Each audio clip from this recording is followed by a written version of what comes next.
This is the second sitting of the Oil Probe Committee since its inauguration. Its assignment is to unearth how $2.4 billion of revenues disappeared from the alleged illegal sale of 48 million barrels of crude oil exports between 2015 till date.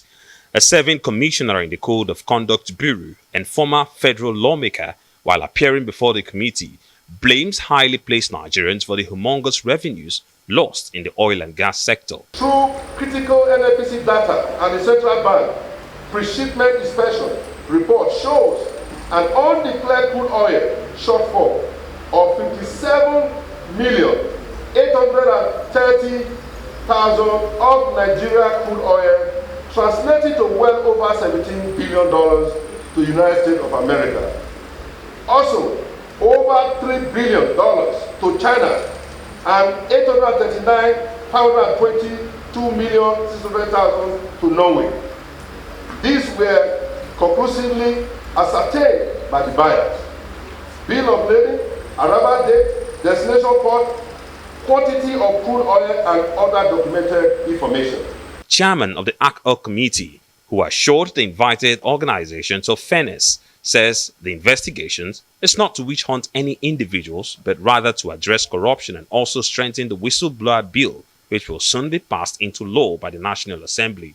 So I want to assure you that while we will not allow Nigeria's commonwealth to be stolen and frittered away, we will also have to uphold the very tenets of human rights and the rule of law to say that everybody deserves a right to a fair hearing. In the light of the dwindling revenue accruing to the Nigeria from crude oil sales, it was quite alarming to learn about the whistleblowers' allegations that over $2.4 billion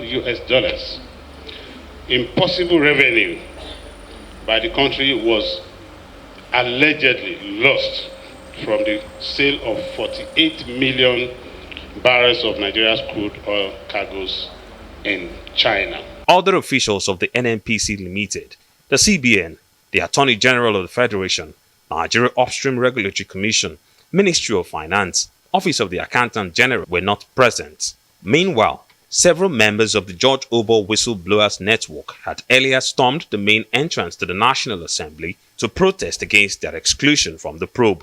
The whistleblower who finished Honorable Mark Wheeler the information, Graham, the 48 million barrel crude oil stolen, did not file any petition on the National Assembly giving rise to the hearing. Neither were there any call at witness to testify during the hearing. Our chairman, George Obo, known as the whistleblower, whose petition of the National Assembly led at the sack of the former EFCC chairman. The committee is probing into the 48 million barrels of crude oil allegedly sold in China, crude oil exports from Nigeria for the period under review, and the whistleblower revelations and recoveries, which the federal government has publicly declared that they had made recoveries from. It later adjourned sitting to next week.